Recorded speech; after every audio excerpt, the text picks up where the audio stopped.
El 1 de septiembre, una fecha que el mundo recuerda, con dolor, con miedo, con incertidumbre, pero... ¿Y si te dijera que ese día no solo cambió la geopolítica mundial, sino que revolucionó para siempre nuestra comprensión de la psique humana? Ese martes de 2001, mientras las Torres Gemelas caían ante millones de ojos atónitos, algo más se desmoronaba en silencio.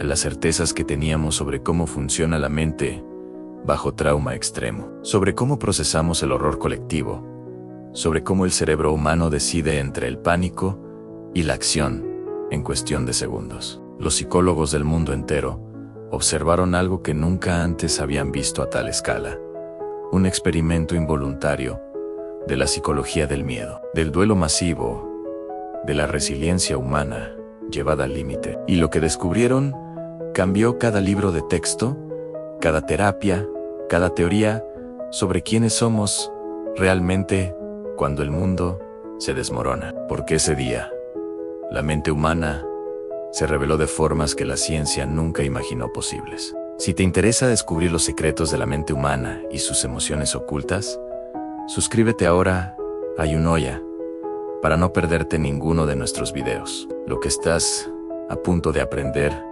sobre ti mismo podría cambiarlo todo. Para entender la revolución psicológica que comenzó el 1 de septiembre, primero debemos situarnos en la mente colectiva de ese momento. Era una mañana ordinaria, en personas tomando café, yendo al trabajo, despidiendo a sus hijos en la escuela. La psicología dominante de la época entendía el trauma como algo individual, personal, casi íntimo. Los manuales hablaban de estrés postraumático como una condición que afectaba a soldados, a víctimas de accidentes, a sobrevivientes de catástrofes. Pero nadie, absolutamente nadie, había estudiado qué sucede cuando millones de personas experimentan simultáneamente el mismo horror en tiempo real, transmitido por televisión, repetido una y otra vez en cada pantalla del planeta. Imagina esto, un bombero en Nueva York, corriendo hacia las torres. Una madre en Brasil, viendo las noticias con sus hijos. Un estudiante en Japón, despertando con las imágenes. Un anciano en España, recordando otras guerras. Todos ellos, en ese instante, conectados por el mismo impulso neurológico a la amígdala, activándose. El cortisol inundando el sistema. El cerebro entrando en modo de supervivencia. Pero con una diferencia crucial: no había dónde huir. El peligro estaba en la pantalla, no en la habitación. Y esa paradoja, esa disonancia cognitiva entre el miedo extremo y la seguridad física, revolucionó nuestra comprensión del trauma. Pero para comprender verdaderamente lo que sucedió ese día en la psicología humana, debemos retroceder. Mucho antes del 1 de septiembre, la humanidad ya había experimentado tragedias colectivas en guerras mundiales, genocidios, desastres naturales. Sin embargo, había una diferencia fundamental: la inmediatez. Cuando Freud desarrolló sus teorías sobre el trauma, después de la Primera Guerra Mundial, trabajaba con soldados que regresaban meses o años después de los eventos, con tiempo para que la memoria reinterpretara, distorsionara o reprimiera la experiencia. Cuando Jung exploró el inconsciente colectivo, lo hacía analizando símbolos transmitidos a través de generaciones, no segundos. Imagina la diferencia: un soldado, en 1918, vivía el horror. Luego caminaba semanas hasta casa, procesando lentamente. Pero en 2001, una madre vio el segundo avión impactar en vivo. Gritó. Y su hijo, de 5 años, en la sala, absorbió simultáneamente la imagen y el terror en su voz. Ese niño no tuvo días para procesar, tuvo segundos. Nuestro cerebro evolucionó durante milenios para procesar el peligro de forma local. El león en la sabana, el enemigo visible. Pero el 1 de septiembre, creó algo evolutivamente imposible: un depredador invisible, omnipresente, transmitido por pantallas, que activaba nuestro sistema de supervivencia sin ofrecer ninguna acción de escape. La humanidad entera fue sometida a un experimento donde nuestros circuitos ancestrales simplemente colapsaron, y entonces comenzó el verdadero conflicto interno, no solo en las víctimas directas, sino en la psique colectiva global. Los psicólogos observaron algo perturbador. En personas que nunca habían estado cerca de Nueva York, desarrollaban síntomas de estrés postraumático. Niños en países lejanos tenían pesadillas con torres cayendo. Adultos que vieron las imágenes solo una vez las revivían obsesivamente durante meses.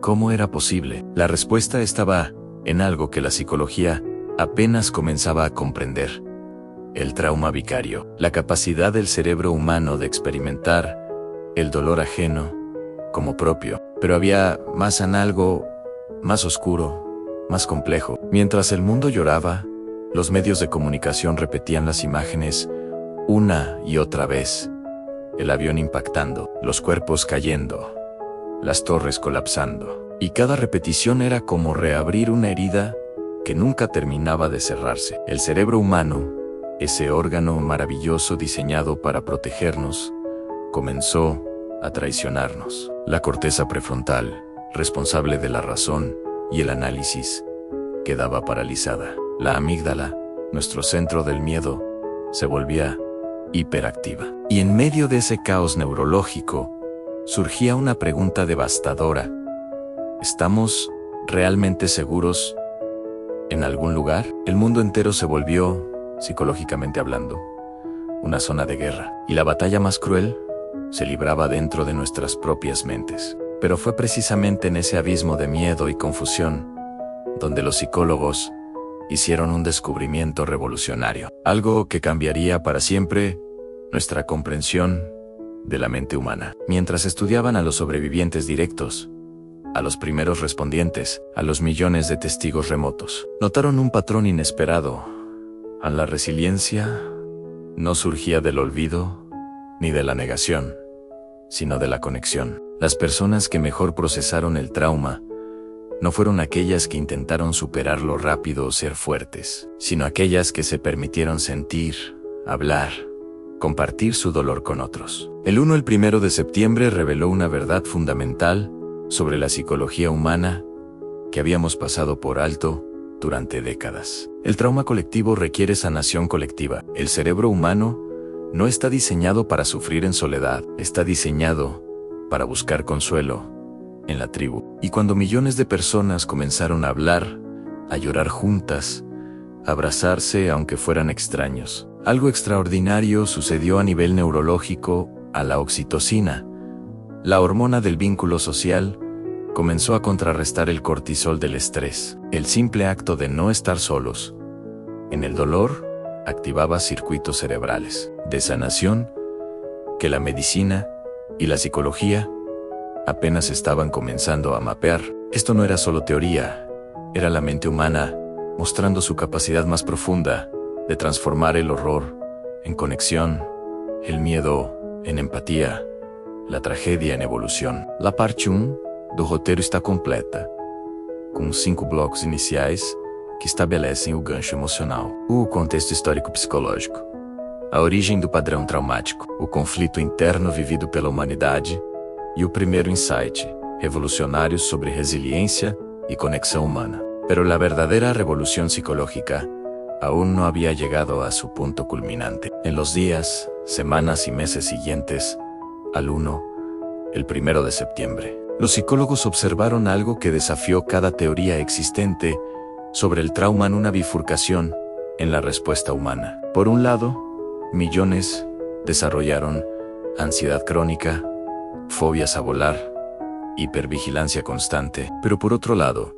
igualmente impactante, millones experimentaron algo completamente inesperado: un crecimiento postraumático. Personas que nunca habían valorado sus vidas comenzaron a vivir con intensidad. Familias distanciadas se reconciliaron. Individuos atrapados en trabajos sin sentido renunciaron para perseguir sus verdaderas pasiones. Era como si el cerebro humano, confrontado con su propia mortalidad de forma tan visceral, hubiera activado un interruptor evolutivo. O no te paralizas eternamente, o despiertas completamente. Los estudios neurológicos posteriores mostraron algo asombroso en los cerebros de aquellos que experimentaron crecimiento postraumático. Se había producido, literalmente, una reorganización neuronal, nuevas conexiones sinápticas en regiones asociadas con el propósito, la empatía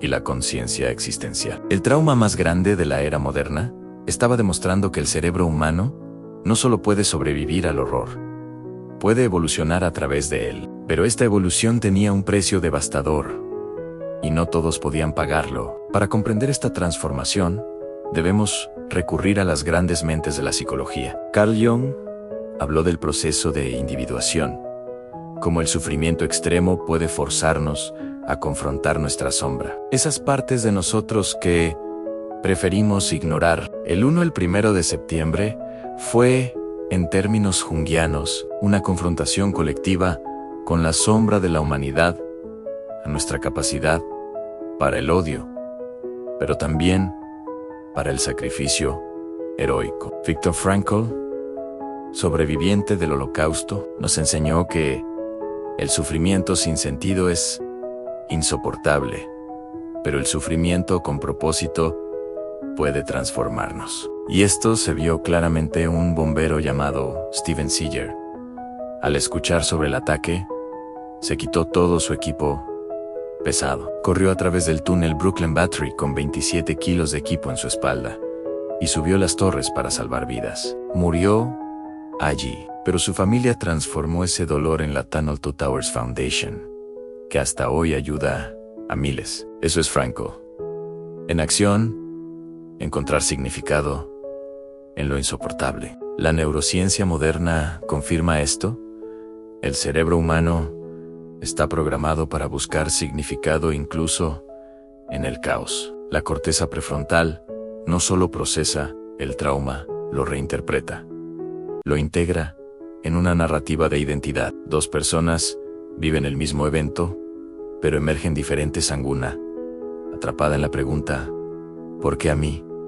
Otra preguntando, ¿para qué estoy aquí? La diferencia no está en el trauma, sino en la historia que nos contamos sobre él. Entonces, ¿cómo podemos aplicar estas lecciones psicológicas a nuestras propias vidas? El 1 de septiembre nos enseñó que la sanación del trauma no es un proceso lineal, sino un camino lleno de retrocesos y avances. Primero, la aceptación radical, al sentir miedo, ansiedad o dolor, no es debilidad, es humanidad. Los sobrevivientes que mejor se recuperaron fueron aquellos que no lucharon contra sus sentimientos, sino que los atravesaron conscientemente. Prácticamente, cuando sientas ansiedad, en lugar de reprimirla diciendo, ¿no deberías sentir esto? Observa dónde la sientes en tu cuerpo. Nómbrala, Nola, miedo, te veo, y simplemente respira con ella. Segundo, conexión social como medicina. Busca tu tribu. Habla sobre lo que te duele. Una sobreviviente del 1 de septiembre contó que lo que la salvó no fue terapia formal, sino reunirse cada viernes con otras 3 mujeres que también perdieron a alguien, tomando café y simplemente estando presentes. El cerebro sana a través del vínculo. Tercero, encuentra significado. Pregúntate, ¿qué me está enseñando este dolor sobre quién quiero ser? Y finalmente, practica la conciencia del presente. Cada vez que tu mente te arrastra al pasado traumático o al futuro aterrador, ancla tu atención en 5 cosas que ves, 4 que tocas, 3 que escuchas. Regresar a la hora es declarar que tu mente te pertenece nuevamente. La gran lección que el 1 de septiembre dejó a la psicología humana es profundamente esperanzadora. Aunque paradójica, somos simultáneamente más frágiles y más resilientes de lo que jamás imaginamos. Nuestra mente puede quebrarse ante imágenes en una pantalla, pero también puede reconstruirse más fuerte después del colapso total. Podemos desarrollar traumas por experiencias que nunca vivimos directamente, pero también podemos sanar traumas ancestrales que llevamos en nuestro ADN psicológico. La verdadera revolución psicológica de ese día no fue descubrir nuevas patologías o síndromes, fue comprender que el ser humano es un organismo diseñado para la adaptación extrema. Cada crisis, personal o colectiva, es una invitación a evolucionar. Cada momento de oscuridad contiene la semilla de una transformación. Y la característica más extraordinaria de la mente humana no es su capacidad para evitar el sufrimiento, sino su capacidad para metabolizarlo, para convertir el plomo del trauma en el oro de la sabiduría. El 1 de septiembre demostró que cuando la humanidad enfrenta su peor pesadilla, puede responder con su mejor versión, con compasión, coraje, conexión. Esta es la revolución psicológica que continúa hoy, en cada vez que eliges sanar en lugar de vengarte, conectar en lugar de aislarte, crecer en lugar de paralizarte. Estás participando en ella. Hoy, más de 2 décadas después, cuando miras hacia atrás al 1 de septiembre, ¿qué ves? Para algunos, sigue siendo el día en que el mundo cambió para siempre, pero para la psicología, es el día en que finalmente comprendimos algo fundamental. No somos víctimas pasivas de nuestras experiencias, somos arquitectos activos de nuestro significado. El trauma no tiene la última palabra sobre quiénes somos o quiénes podemos llegar a ser. Cada uno de nosotros carga sus propias torres gemelas internas. Esas estructuras de creencias, miedos y defensas que construimos para sentirnos seguros. Y tarde o temprano, la vida las derrumba. Puede ser una pérdida, una traición, una crisis existencial. Pero en ese derrumbe, en esas ruinas humeantes de lo que creíamos saber sobre nosotros mismos, emerge la oportunidad más preciosa, reconstruirnos conscientemente, con más sabiduría, más compasión, más autenticidad. El 1 de septiembre, revolucionó la psicología porque nos obligó a mirarnos en el espejo colectivo más brutal de la historia moderna. Y lo que vimos no fue solo nuestra capacidad para la destrucción, sino nuestra capacidad infinita para la sanación, la conexión y el renacimiento. Esa es la verdadera revolución al saber que sin importar cuán profunda sea la caída, la mente humana puede volver a elevarse. Si este video te ayudó a comprenderte mejor, suscríbete a Unoya y acompáñanos en cada reflexión.